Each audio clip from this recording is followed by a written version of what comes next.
Ryan Reynolds here from Mint Mobile. You know, it's hard to believe that inflation is still a thing, but boy, it sure is. And that's exactly why Mint Mobile still gives you premium wireless for just $15 a month. Well, it's also because we have that offer printed on, like, 1 million t-shirts, but it's mostly the inflation thing. So give it a try at mintmobile.com/switch.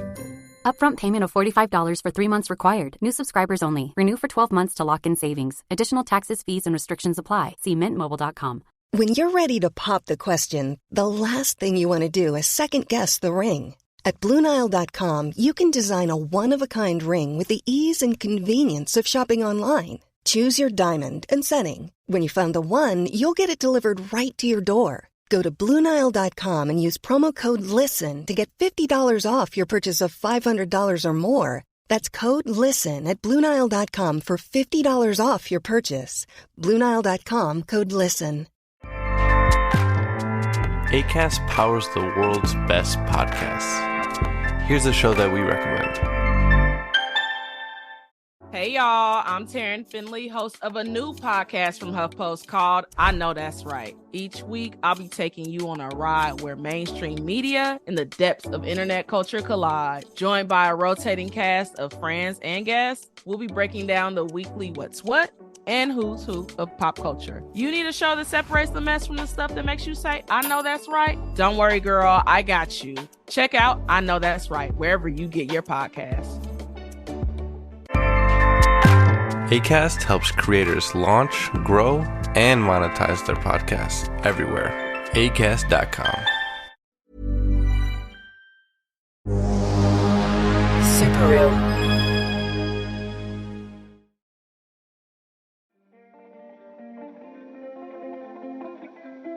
Hey, I'm Julian Morgans, and you're listening to What It Was Like, the show that asks people who have lived through big, dramatic events what it was like.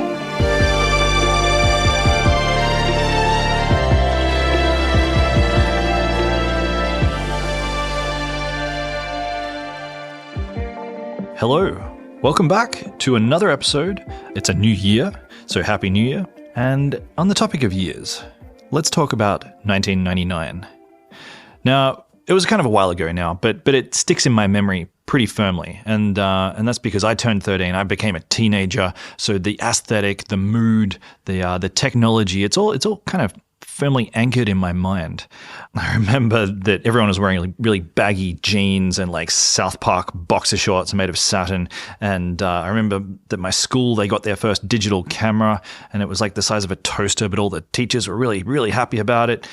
And I remember the incredible artwork on the cover of Limp Bizkit's seminal album, Significant Other. Do you remember that? So yeah, I've got all this stuff that just sort of sticks in my mind from this year.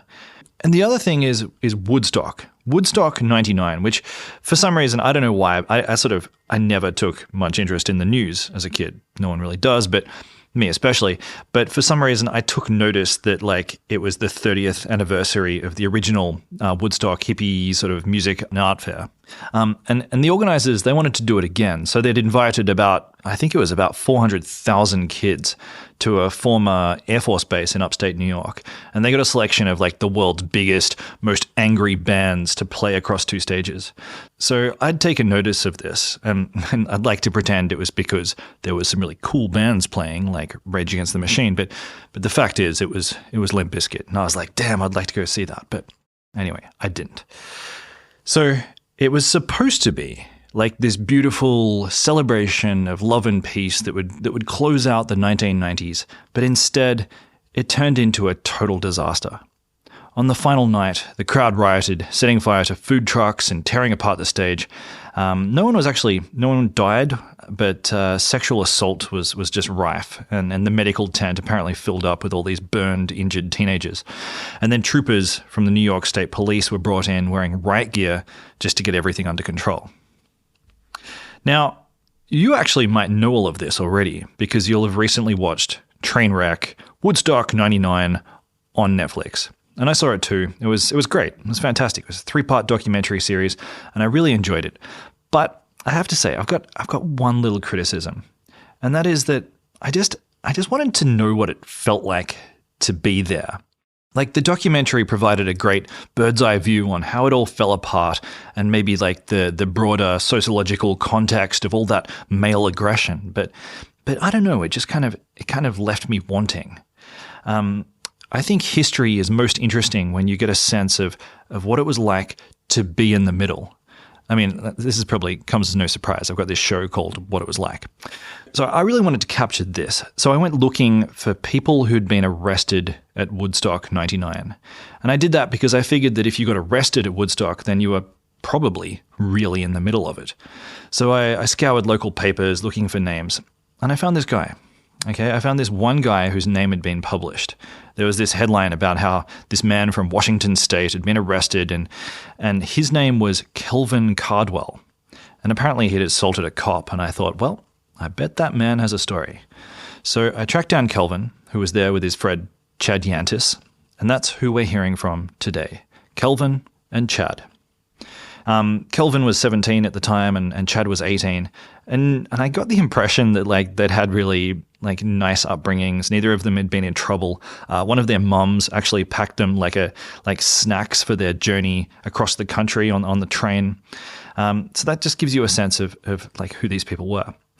And yet this is the story of how they ended up in a riot and how Kelvin went to jail and accidentally became the poster boy for all of the mayhem at Woodstock 99.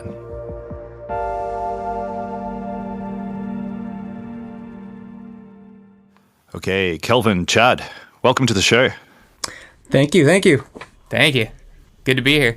Okay, so you guys were both living on the West Coast at the time. You weren't like New York locals at all. No, we were about as far away as we could get from Woodstock.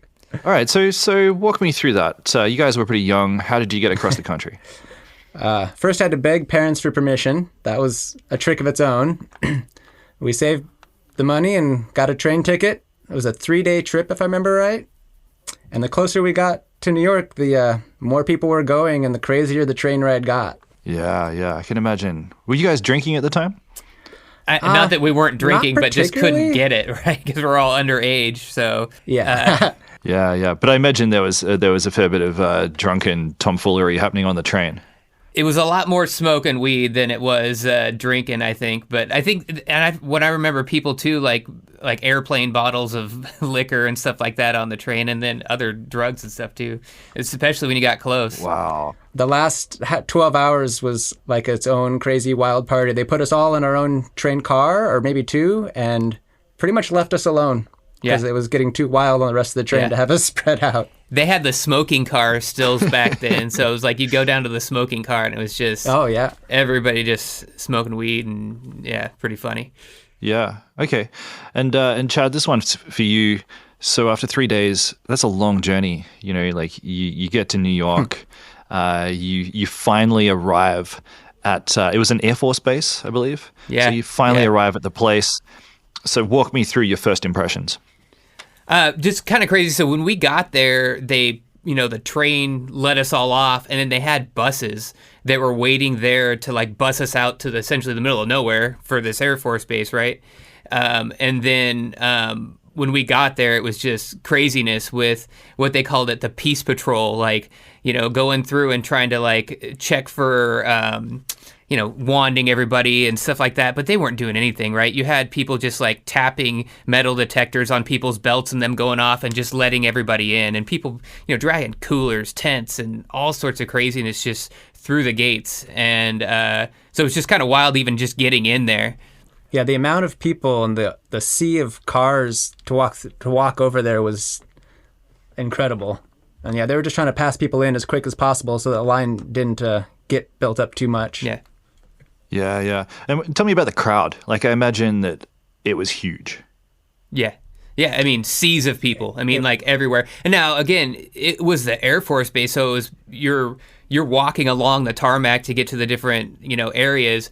So there was a somewhat space, but I mean, it was crazy. Like the tent situation was funny because we got there and it was literally where you got to go set up your tent was just packed. And we're just kind of walking on these teeny pathways through, and we eventually found this one like perfect circle. They're like, oh, so one spot left to put our tent. Well, we pitched our tent there and everything like that. And we realized what it was a circle of people who would try to make their own little spot. And we just plopped right in the middle of it just because there was nowhere else.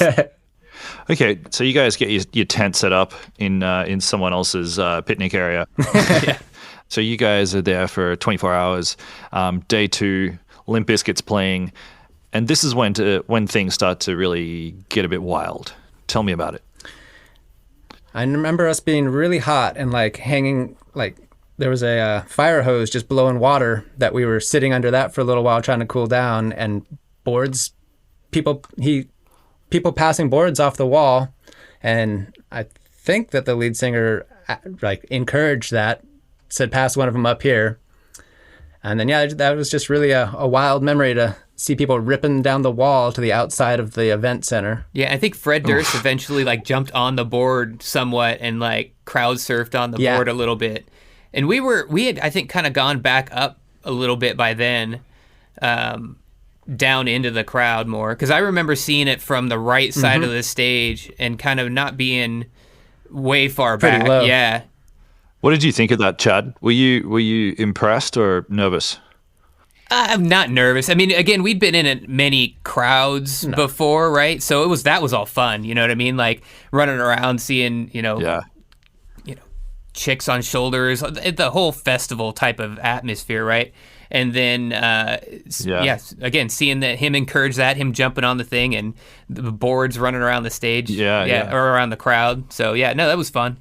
Okay. And when you say people were like passing boards around, like I think the set, like the stage was built out of these like plywood boards or something, like tearing them off. Is that what we're talking about? Yeah, the walls around the whole thing were all plywood boards too. Okay, all right. So let's just move forward to Sunday, right? Sunday is when shit got real. When you woke up in the morning, did you have any premonition, or was it just a regular morning? I would say just a regular morning. Again, we meandered about a lot. I mean, we went to different shows. We would kind of, again, like Calvin said, between, fact check this or whatever, but like half mile, 3/4 of a mile between one, stage and the other, because they were at the opposite ends of the tarmac, right? So we would just go to one, and then we would kind of wander back all the way across to the other and see what was going on in between. But it wasn't really until that night that, and I swear it was Megadeth that we were watching on the one stage when it all kind of started. We noticed everything started going nuts. I remember there was like a glow on the horizon was the first thing that seemed different as we were walking to go see Chili Peppers. And people walking away from the show and not towards the show, because we knew we were a little bit late to the show.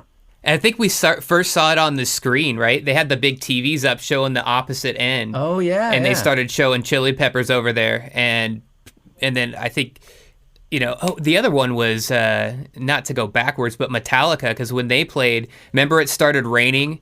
And they announced on stage, like, there's a thunderstorm, and they start telling everybody, don't touch anything metal. Well, you got 500,000 people being pushed up against metal stages and stuff like that, and them announcing, hey, don't touch anything metal, because if a lightning strikes, you're all going to die, right? So I think that was another time when it started getting a little weird, being like, how the hell are you guys going to control this? What was the other thing on the stage, too? They were, like, saying... Remember, they also had They had a security guard driving like a little gator cart for Metallica show, and everybody climbed on his cart, and he kept yelling people to get off, and too many people got on it, and he couldn't drive anywhere. He was stuck there in the middle of the crowd with people standing on his cart to see the show better. Yeah. And he was on the radio trying to get help, and nobody would come. I remember that was kind of wild. And the other announcement I remember was them saying, don't take the, like, blue ecstasy or something like that. And they like just announcing, if you see this, we've got like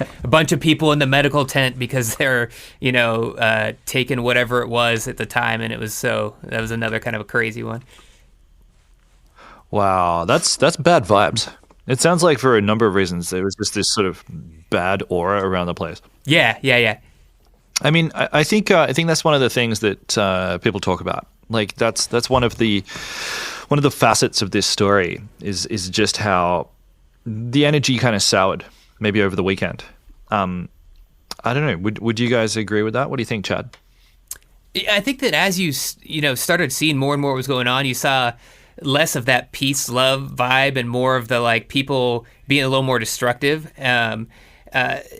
People tearing down like I remember the mud and the porta potties too was just people rolling in mud, and you look behind it, there's a line of porta potties, and you're like, dude, that's disgusting. What the hell are you guys even rolling in? Stuff like that. But then throwing bottles and stuff like that too, and like more like a frat boy type of party versus like a peace love hippie type of Woodstock era party. You know what I mean? So that was definitely the feeling, especially getting later and later. Yeah. I mean, a lot of it has also been made of kind of the way women were treated at this festival. There was a lot of, I mean, I don't have any numbers with me, but a lot of stats around sexual assault, and I think there were quite a few rapes reported over the weekend. Did you guys get this sense? Did you see anything? What was the mood there in that way?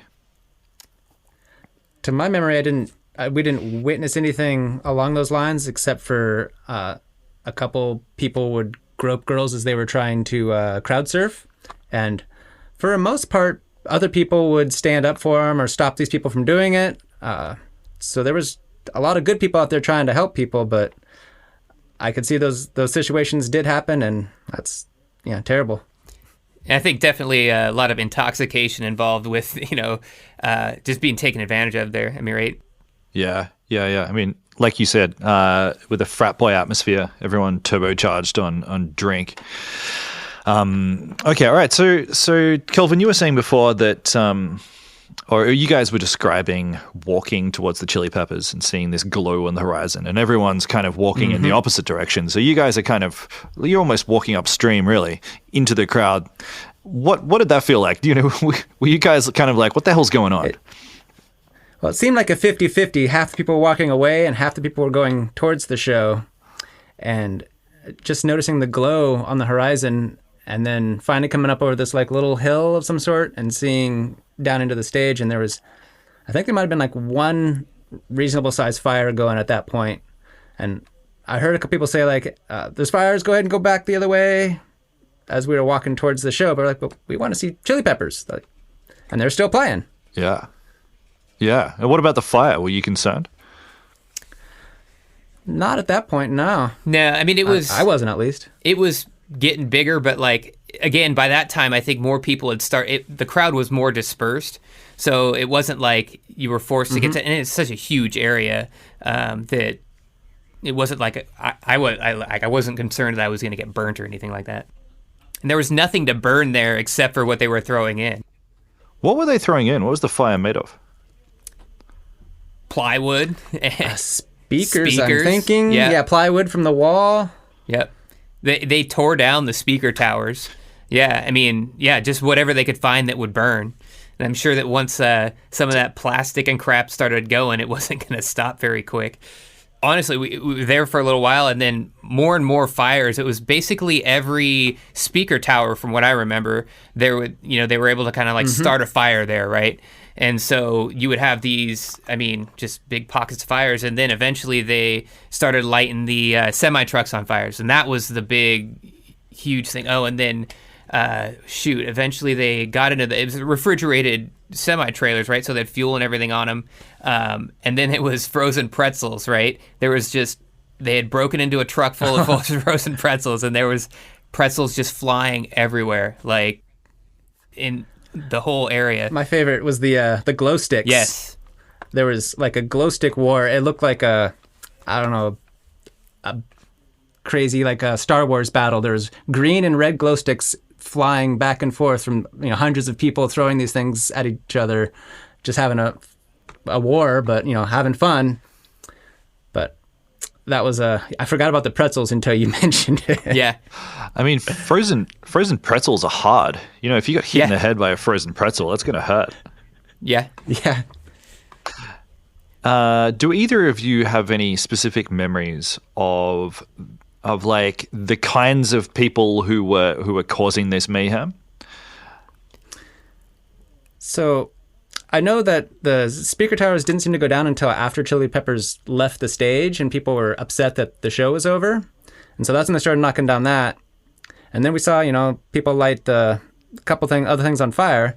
But we were hanging out next to one of the fires, and it was like a drum circle almost. People were using the frame of the speaker towers as a drum and like having sticks and having a whole like drum circle almost, but it wasn't like a hippie drum circle. It was just really hard to describe because there was no music going on, but there was, like, in its own way. Wow. This is like pagan death metal. Yeah. I think you had like the combination of a bunch of very industrial.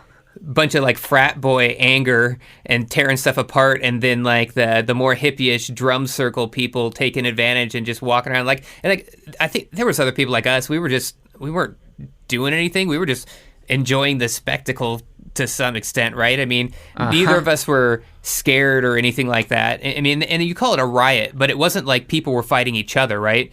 It was more like they were fighting the corporate, entity that was this Woodstock show, right? Yeah. I mean, that's been spoken about a lot, about how like the extortionate prices for water and stuff fueled the frustration that caused this problem. Does that feel accurate to you? I'd say, yeah. I mean, like, just for example, I remember one time, and Calvin, I don't know if you remember this, like, we had just come down, I think it was more earlier in the morning, and we'd sat the show hadn't even started, we're all sitting, and this one guy, like, handed us a joint, and we smoke, right? And then we both just got so high that we had to go get water, and there was, like, no option. And I think Calvin mentioned earlier, there was a dude with just a fire hose that if you had, I think we may have even found random bottles on the ground just to like go fill up our water from a fire hose just to be able to not, pass out from, being hot and high and, dizzy or whatever. So that was the part that was kind of crazy. There's dirt in that water that we were filling up those bottles. And I remember us drinking it, knowing that there was sand and stuff in it, but we were so hot and dehydrated that we didn't really care. We're going to take a quick ad break here, and we'll be right back with more What It Was Like.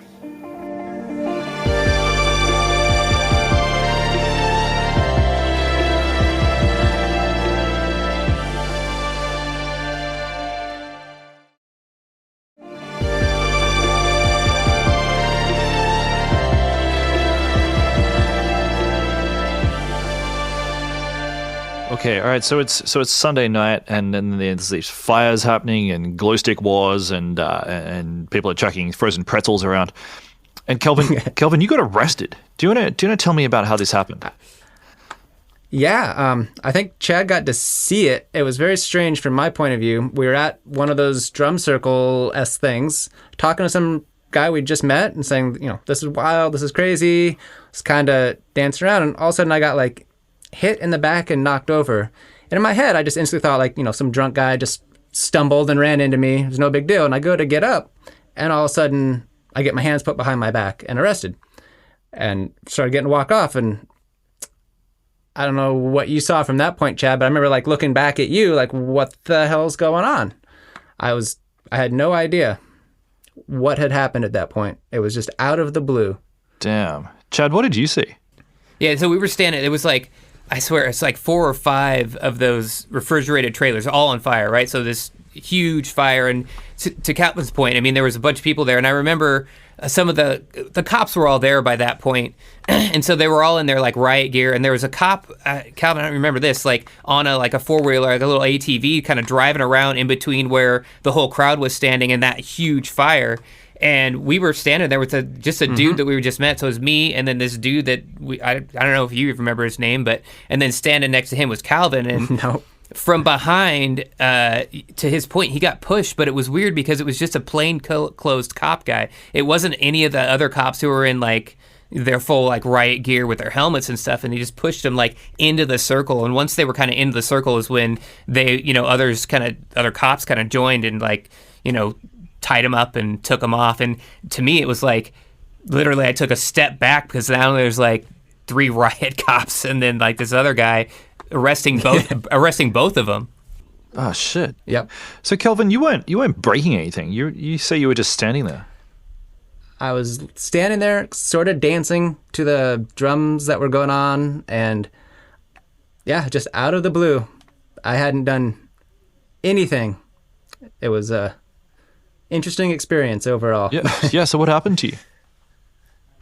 So they took us to a court, I'm pretty sure they had a judge on site to tell us, well, first of all, they put me in the back of the cop car with the back window busted out, sitting on broken glass. I remember looking back and seeing a couple of the tractor trailer's propane tanks exploding. Wow. And after sitting in that car for, 20 minutes or so with the cop, they finally drove us not very far to where they had a judge, I'm pretty sure, at least on site, and they said, yeah, go ahead and lock him up. We'll deal with this on Monday. And yeah, it was like a courtroom at night. It was very surreal to look back and try to think about it.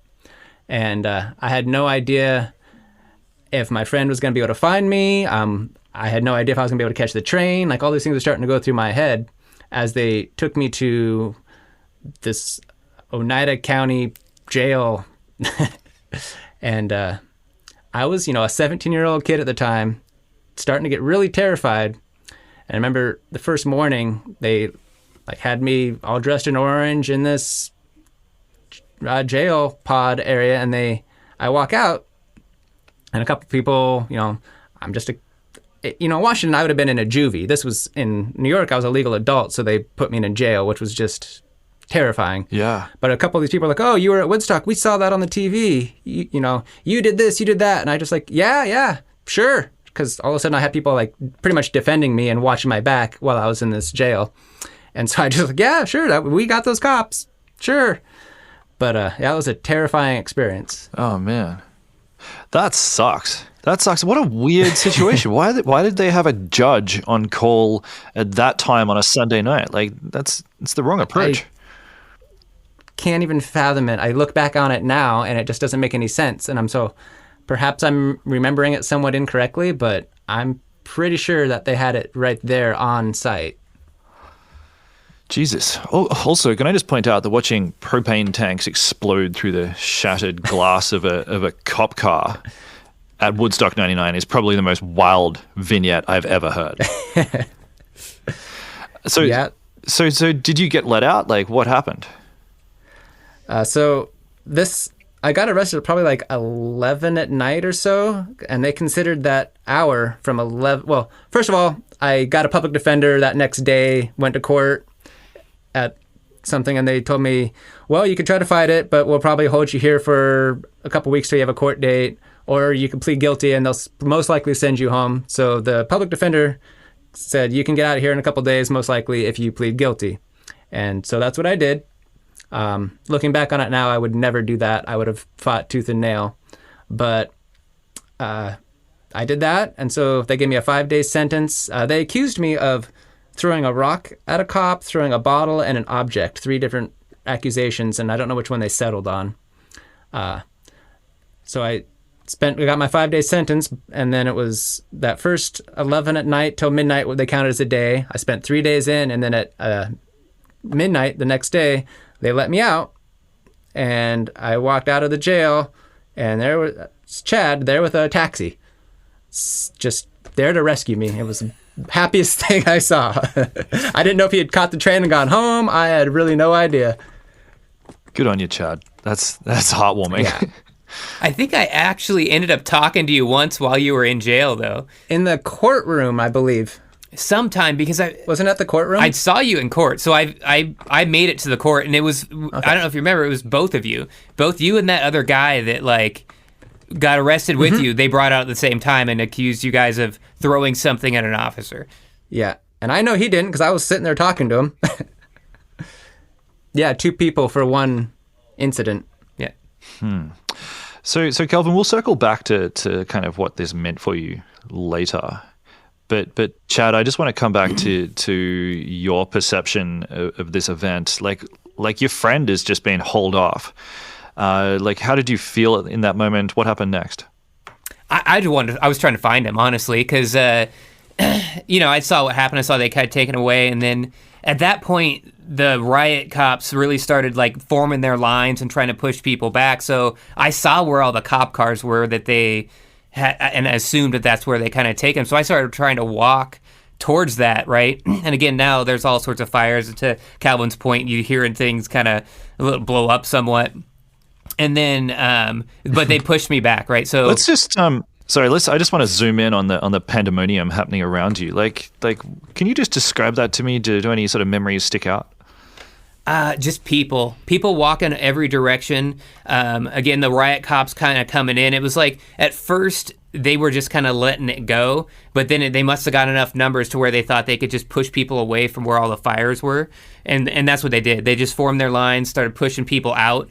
And then, like I said, all the cops and everything, cars and all that were behind their lines and pushing people away from it. And again, it's such a big area that it wasn't like cops elbow to elbow. It'd be like a cop and then 15 or 20 feet away, another cop, and then a line of them all the way across kind of pushing. So you had people kind of walking in between them and stuff, and that's what I did. So I walked in between them, and at some point they, came up to me like, out of here or else we're going to arrest you. It didn't seem like they couldn't take 500,000 people away, right? So I don't think they wanted to arrest too many people, but especially since the number I ended up hearing, there was only 7 people ended up being arrested. But yeah, after that though, once you got away from the stage area, it was just people again still throwing glow sticks and just back to the kind of the party, right? Because once you're away from that stage area, you had to walk so far to get back to the tents and where everything was at. And actually, that was kind of another crazy part. It was like a war zone, and that like people were ripping apart ATM machines. That was one thing I definitely, and tearing apart all of the the booths. So like if there was a booth out there, it was totally ransacked. The garbage. I mean, it was insane the amount of garbage that was just everywhere. I mean, like you couldn't walk without walking over bottles and paper and food waste and torn apart ATM machines and booths and just stuff like that. It was crazy. Did you? I mean, I'm going to be completely honest with you. If I saw people tearing apart an ATM machine in the middle of this kind of riot, this environment, I'd have probably taken some money, or I'd have certainly taken like some merch. Did you? I think that, so when I was walking back, right, so everything was happening at the fires, and then Calvin gets arrested, and then stuff going on. By the time I was walking back through all that other area, it's like the wave of people had gone through there and ripped it all apart, right? So I saw ATM machines just ripped totally apart. I don't know if they got any money out of there or not. It seemed like they worked pretty hard to rip this thing apart, and it was just sitting there. Nobody was necessarily around it anymore. So either they got all the money or just gave up and couldn't get to it. But no, I didn't try and take any money or anything like that. It was all on all the merch and stuff like that. Like I said, the booths were wasted. Like they'd already been ransacked. Yeah. I mean, a Woodstock 99 T-shirt from a ransacked booth would probably fetch a nice price on eBay these days. Oh yeah, I might bid on it if I can find one. Yeah. Well, after this, so all right. So you've lost your friend, and you're kind of walking back towards the tents. Keep taking me through that. I walked all over the place, and again, there was like the rave scene, I think, was kind of going on back at that point. So there was I can't even remember what the bands were that played there that like were like the rave type of bands, but there was a big tents and stuff that people were just partying in, just tons of drinking. That's where I would have said I saw the most like intoxicated like women running around, and I remember one thing, I'm walking through the tent type of areas and like just seeing like the frat boy type of dudes like running with women on their back, just running around, just going crazy. I mean, not necessarily doing anything other than just making noise, being drunk and running and just wanting to break whatever they could see. Yeah. Were you feeling upset? Like, you've just watched your friend get arrested. You're by yourself at this point. I think I'd find that kind of traumatizing. I was upset, definitely. I mean, like, pissed that, my friend that I'm supposed to like, be hanging out with this whole time is now going to jail for all I knew. But then also kind of wandering around wondering, how am I going to get back a hold of him? And then, what am I going to do in between that time, right? So man, I like if that time frame's right, he was like arrested around 11. I probably was up until like 12:01 maybe, just kind of wandering around, seeing everything, and then just decided to just go to bed because I was going to get up and try and find him the next morning. All right, so then you went to bed about 1, and you decided to look for him the next day. So take me to the next day. So that was one weird thing. So when I went to bed, it was still, obviously it was nighttime, tents everywhere, just people all over the place. Well, when I woke up and got out of the tent, it was light, and it's like everybody was gone, but it was almost like everybody's tent was just sitting there kind of half smashed. And what I first thought was, how the hell did I sleep through the night without getting like stepped on, you know what I mean, without people like bowling over the tent and like, crushing me? Because when I woke up, it was like a wasteland. Like most people were already all gone. Wow. And I can't imagine that I slept like that late in the morning. I can't remember what time it was, but it was crazy how much mass exodus there had been in between when I went to sleep and woke up. And I'm guessing it was just that everybody had left that night and not as many people stayed that last night but a lot of the tents were still there. A lot of people didn't pack up their tents, I'm guessing, just because they were all busted up. But I was still kind of there, almost, memories, what it is, but it seemed like an island, one tent standing and the rest just kind of crushed. Man, that must have been a bit surreal. I mean, I hate it when I like go to bed with my wife or something, and then she wakes up before I do, and I wake up and I'm alone. I find it really like disconcerting. I'm like, what happened? Yeah. What happened without me? People have left. Yeah. Like waking up in this just like moonscape full of junk by yourself. That would have been really weird. It was definitely crazy. And again, the amount of trash everywhere was something I had never seen before. I mean, just stuff everywhere. Oh shit! All right, so once you gathered your possessions, what did you do? How do you go looking for Kelvin?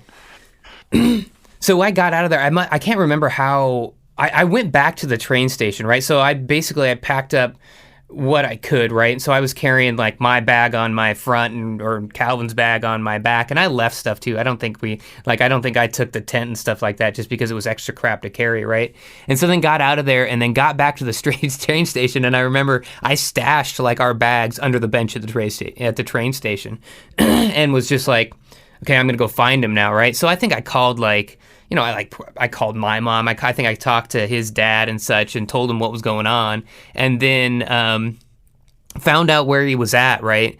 And then actually found out when the trial was going to be, and then got there, right? I stayed in a hotel, and there was still people like at the hotels and stuff too that were still trying to continue the party. I remember like some dude was running up and was like, "You guys came from Woodstock and like we're gonna continue the rave from last night." And I'm like, all right, and I'm just trying to find Calvin. So again, found out where he was, went and saw them in court, right? So I found the court. I had to have taken a cab.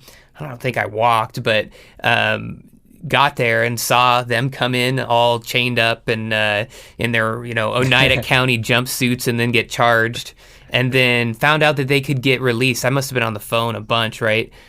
Calling the court, calling whatever, and then found out when they were going to get released, or at least when he was able to be picked up. I think that was the deal. Like they would have let him out that night if somebody was there to take him, because again, that jail was in the middle of nowhere. So I was like, yeah, I'll be there. I'll come to pick him up. So I got a cab. We went out there and waited for him, and then he was able to be released, and then we took him from there to the hotel we were staying at. And I remember, I think he asked me at one point, like, if I would try and help this other guy, the guy that was arrested with him, get out, but somehow that didn't end up happening. So that dude had to stay in jail, and Calvin got to leave. Okay, so I'm guessing that once you got Kelvin back, like that was kind of the end of your Woodstock '99 experience. I'm guessing that you guys went home. Yeah, we had to like beg the train people to switch our tickets back to let us ride. Like we had missed our train, so we had to switch our train, and then which they let us do. Like, and the guy was reluctant about it. Us again being a couple dirty kids at that point, trying to looking all burnt and ragged and trying to get on a train, and they let us. So they wanted to make us pay a bunch of money, but he just let us let us go. That's good. So was this like immediately a media sensation? Were you guys like on this train going back home and you're aware that it was all over the papers and stuff? Not so, I mean, maybe a little bit at that point. I don't remember it being that big of a deal. I remember people, like I remember the train guy when we were trying to switch our tickets being like, oh, you were at, Woodstock and blah, blah, blah. And they were like, yeah. And then he got arrested and we were trying, he somewhat sympathized with us really, right? I mean, I think that's why he let us switch our tickets. But then I don't remember it being a huge deal on the way back because I think the crowd had left by then, right? I mean, so we're just on train with normal people at this point coming all the way back across the country. And so at some point, when we got back is when we started hearing more and more about it. Saw the newspaper article about man from Olympia arrested in Woodstock violence. I remember that being the headline in the local paper, and it was Calvin that had gotten arrested. And it was kind of funny because what I remember is it being like man from Olympia, and we're like, dude, he's 17-year-old kid, right? It made it sound like he was some, big proponent of all this chaos that went on. Yeah. And how was that for you, Kelvin? I mean, you've just spent a bunch of days in prison. How are you feeling? I was definitely shell-shocked. One of my main thoughts in my head as we were riding the train back is, how much trouble am I going to be in with my dad when I get home? And knowing that I didn't do anything to be arrested, but whether or not he's going to believe that, 17-year-old kid goes to this party and gets arrested. Obviously, he did something to deserve it. Took him a long time to believe that I was truly innocent over it. Yeah. I feel like I did get some in trouble for it, but I don't think he did a whole lot because I already been punished. Yeah. Did either of you guys get any sort of street cred amongst your friends for like you were at Woodstock 99? Like, eventually this came out in the news and the papers. Like, it was a fairly big media story at the time, and you guys were there. I don't know about street cred, but as far as a lot of good stories. I mean, talking about it a lot and stuff like that. But yeah, it makes for good stories at a party or something. At the time, everybody that we knew we were going, and so that didn't change anything. And then, everybody, after hearing both our sides of the story, believed that I didn't actually throw a rock or whatever at a cop. So Kelvin, has this? I mean, you pled guilty to a I don't know, a crime or a misdemeanor or whatever the technical term is. I mean, has this been a problem throughout your life?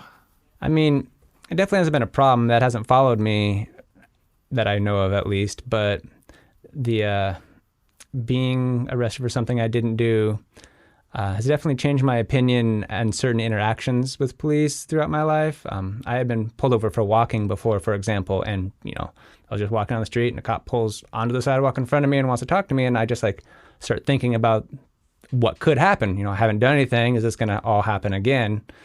And so, obviously I get defensive right off the bat, which doesn't look good to any officer. So in that way, it has followed me, I'd say. Yeah.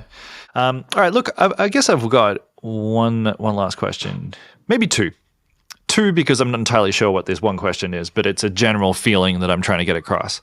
Is that I think for all of us, we're all getting older. I've got some kids. You guys have both got kids, and yet the era of Limp Bizkit and stuff, that wasn't that long ago. So I want to know, like, I don't know. How do you feel when you look back 20 years ago? Do you guys get nostalgic? Are you sentimental people? And if so, how much does this event sort of register as part of your youth? I mean, it was definitely there, but I think some of the other festivals that we've gone to, like Bumpershoot and some of the just local bands in town of Olympia, like, almost register more to me because it's always been, I don't know, more fun in some way. I mean, we had a lot of fun there, don't get me wrong, but it was, I don't know, just some of the other things that we've done, I think, register more than that. It's never been a huge thing in my life.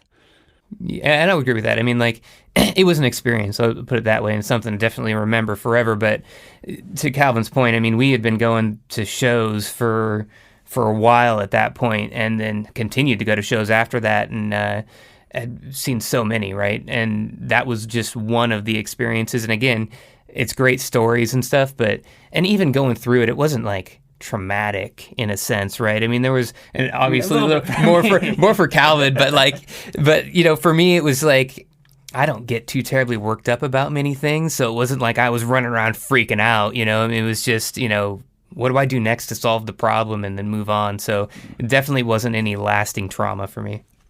And you guys haven't seen each other in like close to 15 years. Like today, Kelvin, you drove to see Chad.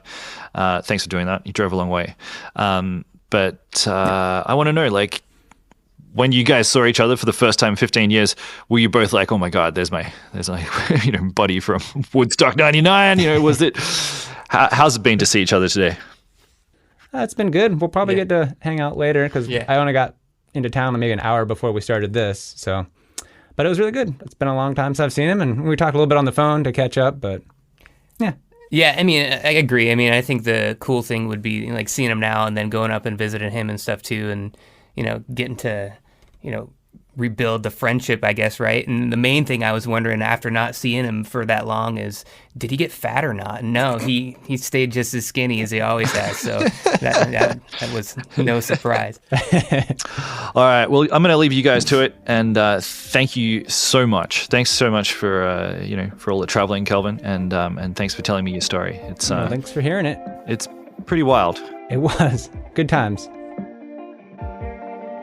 If you've enjoyed today's episode and you're thinking, hey, I've got a story that's interesting, something that I think would work for this show, then please get in touch. I love hearing feedback. I love hearing your story suggestions. So just hit me up. I am Julian Morgans on Instagram and Morgans Julian on Twitter. Today's episode was produced by Rachel Tuffrey. It was edited and mixed by Jimmy Saunders, who also did our theme music. Our cover art is by Naomi Lee Beveridge, and this whole thing has been a Super Real production.